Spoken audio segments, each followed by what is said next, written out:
Here is my old master cylinder from my 1949 Studebaker 2R5 half-ton pickup truck that I mounted back onto the two brackets that it came off of underneath the cab. And I also have this shaft here that goes through these two brackets here that holds the clutch and the brake pedals, and that's what they rotate on. I just wanted to talk a little bit about some of the changes that you're going to have when you get ready to mount the Turner dual master cylinder bracket onto your pickup frame. One of the things that's going to happen is that this bracket right here, which is the inside bracket, is not going to be put back on. It's going to come off. The impact of that is as you look right here, it kind of acts like a stop to keep the clutch and the brake pedal in the space right here. And it also keeps them from rubbing on the frame. When you remove this bracket, you no longer have that stop there, and so I noticed my clutch pedal starting to rub on the frame.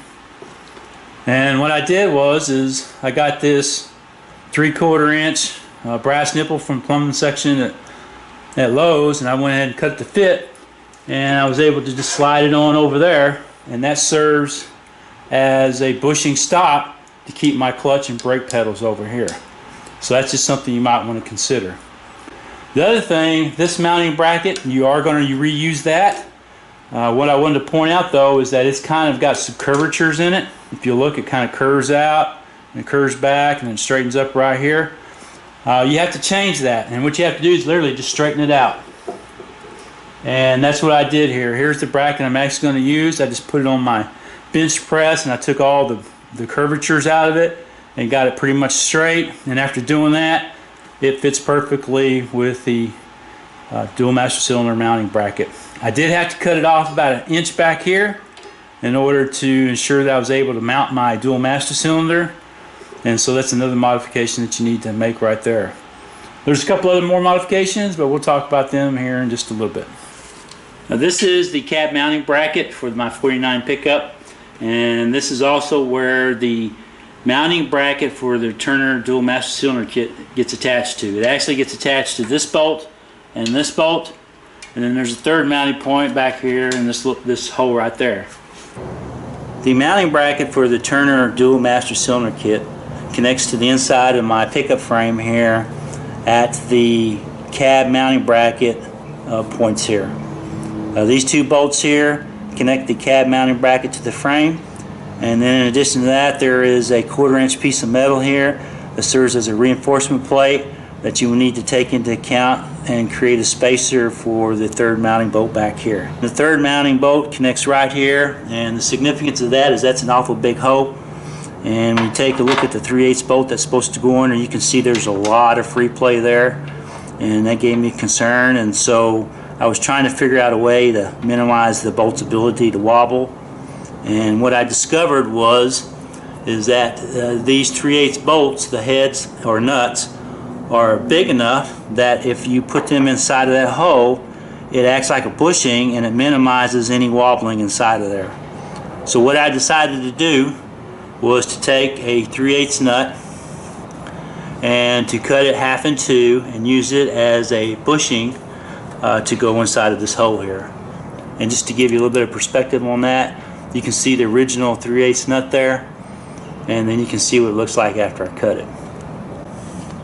I can now put this bolt in here, and as you can see, I've eliminated most of the wobbling that could occur. It also meant though that I needed to move that third mounting hole on the Turner bracket so that it would fit directly over this, and you'll see how I did that in just a second. I talked about a spacer a minute ago, and that's kind of why I needed this 1/4 inch piece of metal that I got from Lowe's. And so got it, cut it, put the 3/8 hole in it, mounted it to the frame, and I left enough space on the top and bottom so if I needed to run wires or something I could do that. But I also discovered that the frame widens out as you move toward the back, and that actually starts just forward of the brake and clutch pedal, and basically around the cross member that holds the transmission.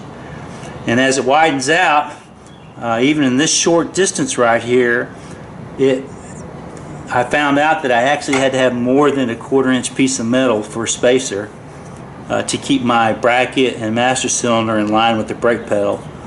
So I had to also include an 18 gauge piece of metal here that I found again, cut the hole in it and mounted it onto there.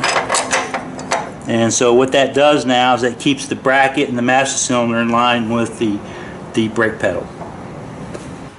I also want to point out here that on the shaft I talked about that 3/4 inch brass nipple that I had cut for a bushing. There it sits, and when I slide my clutch pedal up there, that's going to keep it from sliding up against the frame.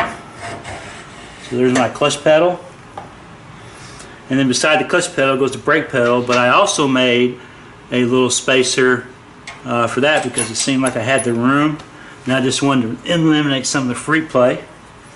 And so then you would mount your brake pedal on right there. Now this is the mounting bracket for the Turner dual master cylinder kit, and I just want to talk about a couple of modifications I had to make to get this to fit on my vehicle. First modification I made was with this third mounting bolt here, and I needed to move that so that it would fit the mounting bolt that I put together there on the back, as I discussed earlier. And then once I got all that done, one of the things that I realized was that I needed to move the bracket and master cylinder forward because my brake pedal rod was too short to work with the system as it was. And so I needed to move the master cylinder forward, and one of the things that drove that was also this little indentation or cutout on the frame is actually where the old master cylinder was lined up with the filler cap. And so what I wanted to do was to move my dual master cylinder forward to line up with that, and by doing that it moved it enough so that my brake pedal rod could actually be used, and that the forward edge of the filler cap for the master cylinder would be more under the access panel in the floor of the cap.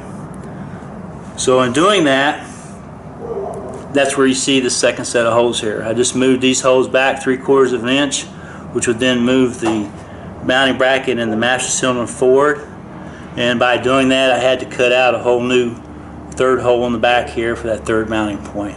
The ends here I had to really grind down quite a bit because it was just too much for the width of the frame, so I had to grind it down so that the bracket would fit into there. Another thing I had to do was I had to put in another mounting hole here because this mounting hole that was with the kit actually interfered with the master cylinder mounting there, and I couldn't get the bolt to work in there, so I had to drill a bolt hole higher up.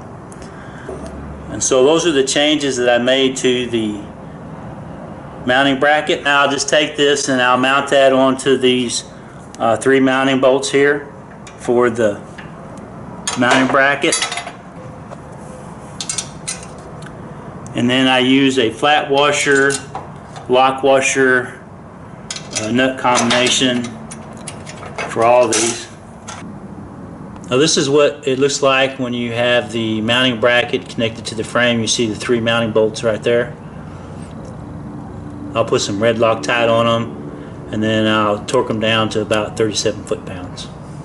Next thing to do, we're going to put this bracket on here. This hole right here was the original hole that came with the Turner bracket, and what I discovered was that when I went to mount the dual master cylinder on there, in this flange part right here, I could not get a bolt in there, and as a result I had to move it up to right here, and so that's where I'm actually going to bolt that bracket to.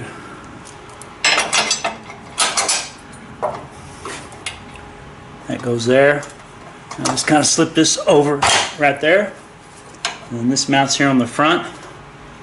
Got about a 2.5 inch 5/16 bolt there.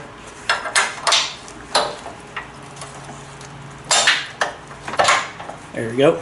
And here I have the dual master cylinder connected to the mounting bracket. There's the cutout on the frame that I was talking about earlier. This is where the old master cylinder was lined up with the cutout there, and that also lines up with the access panel in the floor of the cab. There is the brake pedal rod connected to the dual master cylinder. By moving it 3/4 of an inch forward, it allowed me to use the previous brake pedal rod to connect to the dual master cylinder. Hopefully that helps somebody else out there. Thank you very much. Bye.